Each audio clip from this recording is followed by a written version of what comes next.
Hi guys, एक notice आया है आपके लिए एजुकेशन डिपार्टमेंट चंडीगढ़ की तरफ से। तो एनटीटी कैंडिडेट्स के लिए ये नोटिस है। पहले भी इन्होंने एडिशनल कैंडिडेट्स को बुलाया था डॉक्यूमेंट वेरिफिकेशन के लिए। अब notice regarding checking of original document verification during third round के लिए एनटीटी कैंडिडेट्स को बुलाया है। तो अच्छा है कि लिस्ट में से आगे वाले कैंडिडेट्स को भी मौका मिलेगा। 100 पोस्ट जो थी वो उनके लिए ये रिक्रूटमेंट हुई थी अनाउंस, और रिटन टेस्ट इसका हुआ था वो 7 अप्रैल को हुआ था। लेकिन जब डॉक्यूमेंट वेरिफिकेशन हुआ तो काफ़ी कैंडिडेट्स को इनएलिजिबल पाया गया। तो उस वजह से जो है एक सेकेंड राउंड जो हुआ था इसका वो हुआ था 11 सितंबर एंड 20 सितंबर, और फाइनल अपॉर्चुनिटी उनको 27 सितंबर को दी गई थी।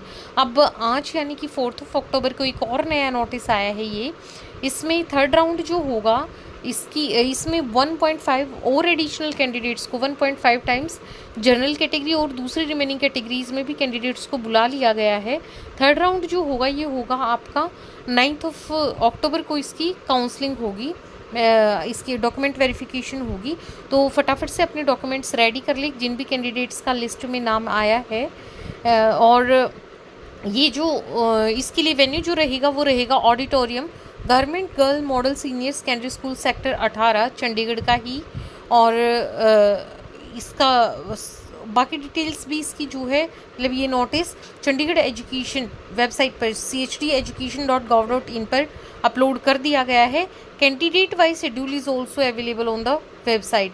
तो कि कौन सा किस कैंडिडेट किस पैनल के पास जाएगा तो वो भी आपको वहाँ से मिल जाएगा देखने को। और कम से कम 15 मिनट्स पहले जो है आपको ज़रूर पहुँचना है शेड्यूल टाइम से। और प्रिंट आउट आपके पास एप्लीकेशन फॉर्म का होना चाहिए with photograph pasted on it. ये इसमें प्रिंटिंग मिस्टेक है, उस पर फोटोग्राफ पेस्ट होना चाहिए। Original documents for qualification category, age proof and other related documents आपके पास अगर आप रिजर्व कैटेगरी से हैं तो आपके पास कास्ट सर्टिफिकेट, और अगर ईडब्ल्यूएस कैटेगरी से हैं तो इनकम सर्टिफिकेट वगैरह आपने सब कुछ अटैच करना है।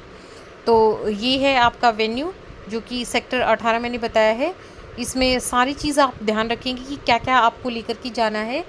पहले आपने एप्लीकेशन का प्रिंट आउट लगाना है, उस पर फ़ोटो पेस्ट करना है, फोटोग्राफ लेके जाना है, declaration on application and all the photocopies attached with the print out are to be signed, मतलब सेल्फ अटेस्टेड होनी चाहिए। Registration and roll number is to be written on each attached document with the application.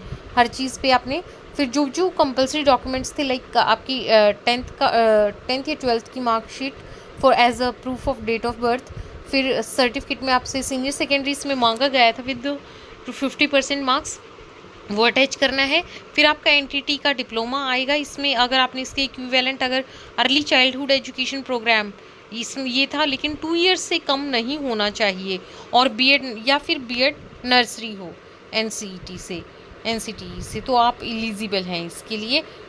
तो candidates जल्दी से अपना जो है documents ready कर लें। रिजर्व्ड कैटेगरीज के खास करके, क्योंकि काफ़ी कैटेगरीज में ही ज़्यादा इशू आ रहे हैं, या फिर आपके जो इशू पहले भी आया है वो उन्हीं कैंडिडेट्स का आया है जिन्होंने किसी रिकॉग्नाइज्ड यूनिवर्सिटी से या इंस्टीट्यूट से एनटीटी नहीं किया है। तो आप ये सारे डॉक्यूमेंट्स आप एक बार अपने जल्दी से तैयार कर लें, सारे डॉक्यूमेंट्स को रिव्यू कर लें, और शेड्यूल्ड टाइम से कुछ टाइम पहले ही एटलीस्ट 15 मिनट इन्होंने मेंशन किया है, तो आप 15 या 30 मिनट्स कुछ टाइम पहले ज़रूर जो है वेन्यू पर पहुंच जाएं। Thanks for watching the video. और अगर आपको ये चाहिए लिस्ट, तो इसकी पूरी जो लिस्ट है आपकी, यानी कि 198th रैंक से अब कैंडिडेट्स को बुलाया गया है जनरल कैटेगरी में, और लास्ट जो कैंडिडेट है वो है 271st रैंक भारती सिंगला। यहाँ तक के कैंडिडेट्स को बुलाया गया है। 72.48 जो है अब कट ऑफ है। और फिर एससी कैटेगरी में 60th रैंक से लेकर के बुलाया गया है 124th तक, 60.15 इसमें कट ऑफ है। ओबीसी के 104 रैंक से लेकर के बुलाए गए हैं कैंडिडेट्स, और इसमें जो आपकी कट ऑफ है वो 60.15 है। अगेन ये कमेटी दी है आपको, इन कमेटीज़ की जो अलॉट की गई हैं इनके पास जाना है। ईडब्ल्यूएस कैंडिडेट्स जो है वो 44th रैंक से कॉल आउट किए गए हैं। रितु 66.95 से लेकर के, और जो कट ऑफ रही है वो है 61.41। पीडब्ल्यूडी कैंडिडेट्स को भी कॉल किया गया है, 60.91 उनकी कट ऑफ है। ये दो कैंडिडेट्स जो हैं पीडब्ल्यूडी कैंडिडेट्स को, इनको भी कॉल किया गया है। तो सभी को बहुत शुभकामनाएं और बेस्ट विशेस हमारी तरफ से। आप सबका सिलेक्शन हो, किसी को भी डॉक्यूमेंट वेरिफिकेशन में दिक्कत ना आए, इसलिए पहले ही अपने डॉक्यूमेंट्स रेडी कर ले, चेक कर ले एक बार अच्छे से, और अच्छे से जो है आप अपना डॉक्यूमेंट वेरिफिकेशन करवा करके आएँ।